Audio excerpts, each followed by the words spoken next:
If you swing any of these tennis rackets, this video is going to hurt.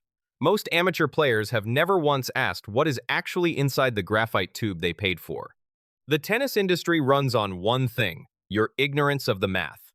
Every brand on this list is counting on you never checking the stiffness ratings, the corporate buyouts, or the actual material costs. These are 10 racket brands ranked from overpriced to medically dangerous, each one exposed by the massive gap between what it costs to manufacture and what you are charged at the pro shop. Starting at number 10, with a brand that turned a beginner's ignorance into a fast-track ticket to joint pain. In the 10th place, Oppum built a massive Amazon storefront on the promise of an accessible entry into the sport, delivering a brightly painted frame and a cheap carrying bag for a retail price of $35 to $50.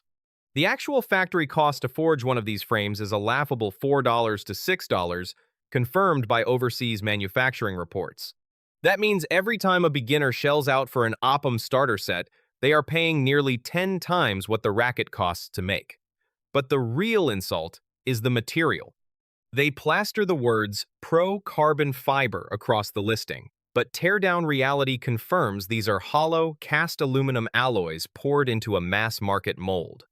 There is no engineering team here, no research and development, just a logo stamped on scrap metal. Because the frame is aluminum, it offers zero torsional stability. Hit the ball slightly off-center, and the frame violently vibrates, sending a shockwave directly down the shaft and into your wrist. You aren't buying a starter racket to learn the game. You are buying a 2-7-inch tuning fork that will guarantee bad habits and an inevitable injury. This is the baseline, a mass-market illusion that turns the cheapest manufacturing recipe into a markup you can feel right in your elbow. Number 9. The Wilson Tour Slam. This is what happens when a legendary brand decides your ignorance is just another revenue stream. Dominating the sporting goods aisles of Target and Walmart, this racket carries a retail tag of $40, giving beginners the illusion that they are buying genuine Wilson engineering. The reality? The bill of materials reads like a shopping list for the lowest bidder. The frame is a two-piece cast aluminum build that costs roughly $8 to produce. The strings are generic factory-extruded nylon installed at random tensions, and the grip is cheap synthetic tape that flakes off after one sweaty summer.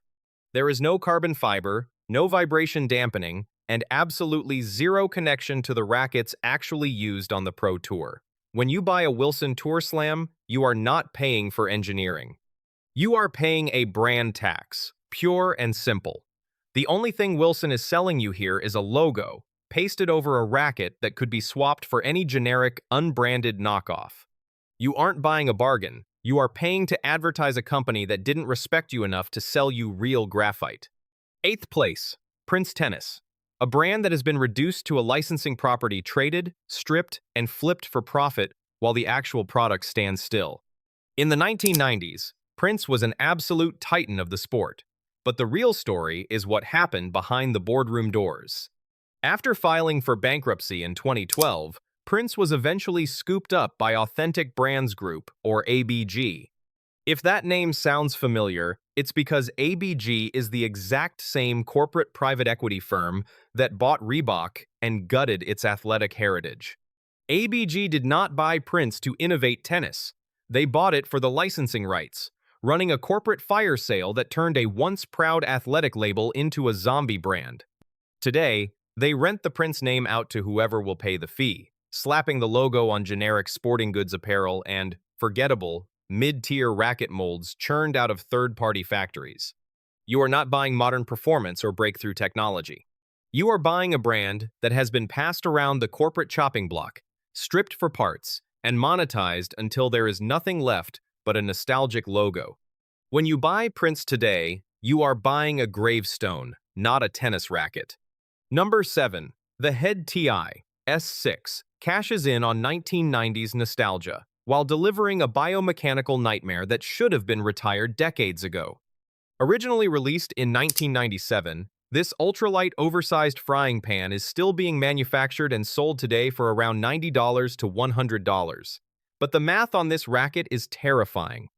Because it is so unbelievably light, Head had to make the frame brutally stiff just to survive ball impact.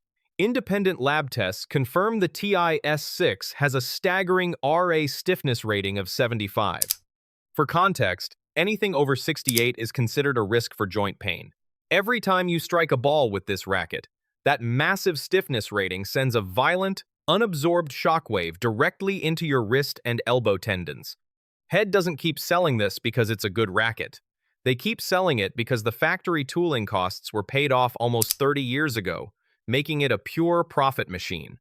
Buyers are paying a massive markup for the memory of an era they vaguely remember, combined with an outdated geometry that literally destroys your mechanics. The TI S6 doesn't teach you how to play tennis. It teaches you how to book an appointment with an orthopedic surgeon. Number 6. The Wilson Clash is the poster child for overhyped tech and underwhelming results. The retail price sits at a premium $269, but the performance data tells a very different story. Wilson built the Clash around their proprietary FreeFlex technology, marketing it as an engineering miracle that bends to save your arm while maintaining power. They spent millions on a relentless marketing blitz to convince the world this was the future of tennis. But when advanced players actually took it to the court, the truth leaked out. The Clash flexes so much that it has been universally dubbed the wet noodle by competitive players. It absorbs so much energy that it completely robs you of directional control and plow-through on heavy shots. The math here is simple. The cost to manufacture the Clash's carbon mapping is only marginally higher than a standard frame, landing the build cost at roughly $25 to $30.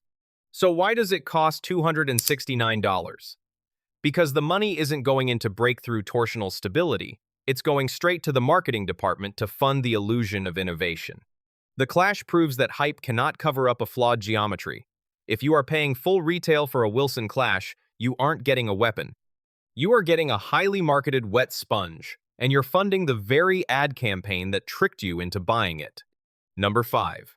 The Lacoste L20 stands as the undisputed king of the country club logo tax. This racket commands a retail price of $280, promising premium French elegance and exclusivity. But tear down the marketing, and the truth is insulting. Lacoste does not engineer modern tennis rackets. In 2017, they simply acquired the racket manufacturer Technofiber. The Lacoste L20 is essentially a mid-tier Technofiber frame, dressed up in a glossy white paint job with a green crocodile slapped onto the throat. The actual bill of materials and factory assembly for this racket hovers around $22. That is a massive one. 100% markup for a product that features zero unique Lacoste performance technology. There is no cutting-edge research, no revolutionary carbon layup. You are paying for a sticker and the manufactured illusion that swinging it makes you look wealthy. The L20 targets the amateur who wants to feel smart about a purchase without doing actual research. The name sounds prestigious, but the math is brutal. You aren't buying tennis equipment. You are paying a massive premium to cosplay as a country club elite while the brand laughs all the way to the bank. Number 4. The Babolat Pure Drive is the most popular racket in the world, and the single biggest reason physical therapists stay in business. Retailing at $250, this frame is legendary for delivering explosive, effortless power.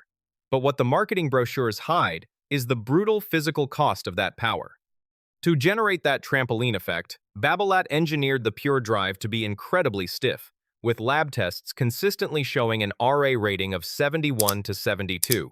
That is a rigid, unforgiving board. If you are a high-level pro with perfect mechanics, you can handle it. But if you are a weekend amateur with late timing and off-center hits, that 72 stiffness rating acts as a battering ram. The frame refuses to flex, meaning the violent kinetic shockwave of the ball impact bypasses the racket and detonates directly inside your arm tendons. Babolat sells hundreds of thousands of these to beginners who just want to hit the ball harder, entirely omitting the fact that without pro-level form, this racket will actively injure you. When you drop $250 on a Pure Drive, you aren't just buying a racket, you are buying the down payment on your future medical bills. Coming to the top 3. The retail paint job is not just a brand trap. It is the most cynical, widespread scam in the entire tennis industry. You walk into a pro shop and drop $280 on a head speed or a Babolat Pure Aero because it is exactly what Novak Djokovic or Carlos Alcaraz swings on TV. Here is the massive, dirty secret. No, it isn't. The racket the pros are holding is not the racket you are buying. Underneath the glossy paint of a pro's racket is what the industry calls pro stock. Novak Djokovic swings a heavily customized, lead-injected, silicone-filled mold based on a completely different geometry from the retail head speed. Carlos Alcaraz's racket is custom-weighted to a spec that a normal human could barely swing for 10 minutes without tearing a shoulder muscle. The brands take the $25 mass-produced retail frame, paint it to look exactly like the custom pro stock version, and use the athlete's face to justify a $280 price tag. You are not buying pro-level engineering. You are funding the $40 million endorsement contracts paid to these athletes.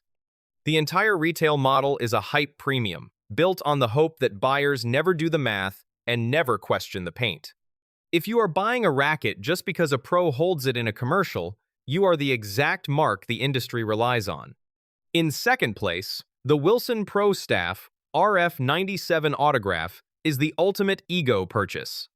This racket was marketed as the exact, unedited weapon of Roger Federer, and amateurs rushed to drop $280 to own a piece of history. But here is the savage reality of the math. The RF97 weighs an absurd 340 grams unstrung. Once you add strings, an overgrip, and a dampener, you are swinging nearly 360 grams of pure, unforgiving mass, paired with a tiny 9.7 square inch sweet spot. To wield this racket effectively, you need world-class footwork, immaculate early preparation, and the biomechanics of a literal god. If you are an amateur playing at the local park, this racket will actively destroy your game. It is too heavy for you to maneuver, too stiff for your arm, and punishes every single slight miscalculation. Yet, amateurs buy it out of pure ego, convinced that holding Federer's tool will somehow grant them his talent. Wilson knows this racket is unplayable for 95% of the population, but they keep cashing the checks anyway. You aren't buying a tennis racket. You are buying a $280 paperweight built entirely around a celebrity handshake. And finally, in first place, Chanel stands as the undisputed final boss of the luxury markup scam. Chanel has realized that the easiest way to print money is to exploit the elite tennis aesthetic. They take a generic, mass-produced graphite blank, a frame that costs roughly $15 to $20 to build in an overseas factory, paint it flat black, stencil their interlocking C logo onto the strings, wrap the handle in quilted leather, and slap a retail price of over $3,450 on it. That is an over 0% markup, a number so obscene it makes the Lacoste logo tax look like a charity operation. There is zero structural integrity testing. There is no torsional R&D. The actual playability of a $3,400 Chanel racket is identical to a $40 generic frame from a discount website. The entire business model is built on exclusivity, status signaling, and the blind faith of buyers who think a luxury brand name justifies a price tag that could fund a down payment on a car. The product does not matter. What you are really buying is permission to be seen holding it. It is the apex of athletic absurdity, the moment branding completely devours substance. If you are paying retail for a Chanel tennis racket, you are not just ignoring the math. You are the math. The tennis industry survives because nobody does the calculation. Start now. Demand receipts. Stop paying for a story when you could be buying a weapon. Drop your thoughts in the comments below.